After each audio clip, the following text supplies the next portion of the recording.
Kozhikode പയ്യോളിയിൽ football താരമായ വിദ്യാർത്ഥിക്ക് ക്രൂരമർദ്ദനം. മർദ്ദനത്തിൽ കുട്ടിയുടെ കർണപുടം തകർന്നുവെന്ന പരാതി. 8ാം ക്ലാസ്സുകാരനായ വിദ്യാർത്ഥിയാണ് മറ്റ് സ്കൂളിലെ വിദ്യാർത്ഥികൾ ചേർന്ന് മർദ്ദിച്ചത്.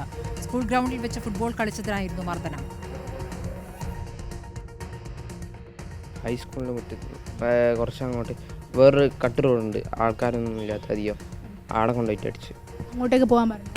അല്ല, പിടിച്ചോണ്ടുപോയി. എന്ത് പറഞ്ഞിട്ട് എന്താ സംഭവം? എന്താ പേര് സ്കൂളിൽ ചോദിച്ചാണ് അടിക്കുക. ചെവിക്ക് നല്ല വേദന ഉണ്ട്? ആ, ചെവിക്ക് നല്ല വേദന ഉണ്ട്. ചെവിക്ക് എന്താ പറ്റിയ? ചെവിക്ക് ചവിട്ട് കിട്ടിയരാ, അടയൊക്കെ ചെയ്തു. ചവിട്ട് കിട്ടി. ഡോക്ടറെ കാണിച്ചല്ലോ? ആ. 2 ആഴ്ച കഴിഞ്ഞില്ലേ? ആ, 2 ആഴ്ച.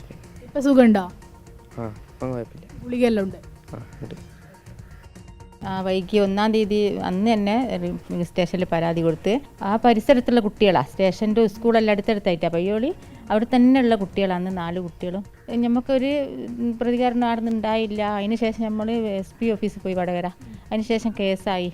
പിന്നെ ഒരാൾ പറഞ്ഞു, ഒരു രക്ഷിതാവിനോട് പറഞ്ഞ് ഏറ്റവും കൂടുതൽ ഇവനെ വേദനാക്കിയ ചെവിക്ക് പറ്റിയത് ആ കുട്ടി ചവിട്ടിയിട്ടാണ്. ഓൻ്റെ രക്ഷിതാവിനോട് പറഞ്ഞ് നിങ്ങൾ പിന്നെ മോനെ കൂട്ടിയൊന്ന്, എൻ്റെ എൻ്റെ ബാപ്പാൻ്റെ ഏട്ടൻ വിളിച്ചിട്ട് പറഞ്ഞ് ഓൻ മോനെയും കൂട്ടി നിങ്ങളൊന്ന് എൻ്റെ വീട്ടിൽ വരണമെന്ന്. അങ്ങോട്ട് പോകാൻ അടിച്ചിട്ട്. അപ്പോൾ അങ്ങനെയാണെന്നുള്ളത്. ഇനിയിപ്പോൾ SP ഓഫീസിൽ നിന്ന് കേസായതിന് ശേഷം സാറെ കണ്ടതിന് ശേഷം ഇപ്പോൾ ജുവനൈൽ ഹോമിൽ കേസ് എത്തിയെന്ന് പറഞ്ഞ്. പക്ഷേ അതിന് ഇനിയും അന്വേഷണ പോലീസിൻ്റെ ഒരു റിപ്പോർട്ട് കിട്ടാനുണ്ട്. അത് ഇതുവരെ കിട്ടിയിട്ടില്ല. പോലീസ് ലീവിലാണ്. സാനിയോ മനോമി വിവരങ്ങളുമായി. സാനിയോ, ഇപ്പോൾ ക്രൂരമർദ്ദനത്തിന്റെ വിവരങ്ങളാണ് കുട്ടി വിവരിക്കുന്നത്. കുട്ടിയുടെ അമ്മയും ഇതിന്മേൽ പോലീസ് ഒരു നടപടിയും എടുത്തിട്ടില്ല എന്നാണോ?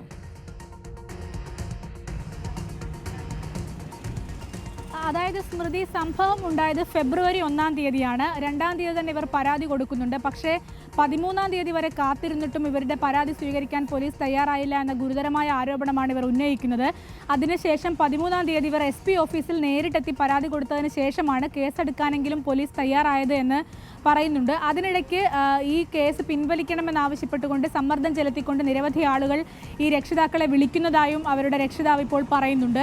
ഏതായാലും ഈ വിദ്യാർത്ഥിയുടെ കർണപുടം പൊട്ടുന്നൊരു സാഹചര്യത്തിലേക്ക് കാര്യങ്ങൾ പോയി. ആദ്യ ദിവസങ്ങളിൽ കേൾവിക്ക് പ്രശ്നമുണ്ടായിരുന്നു. ഇപ്പോൾ അത് ശരിയായി വരുന്നുണ്ടെന്നാണ് വിദ്യാർത്ഥി പറയുന്നത്.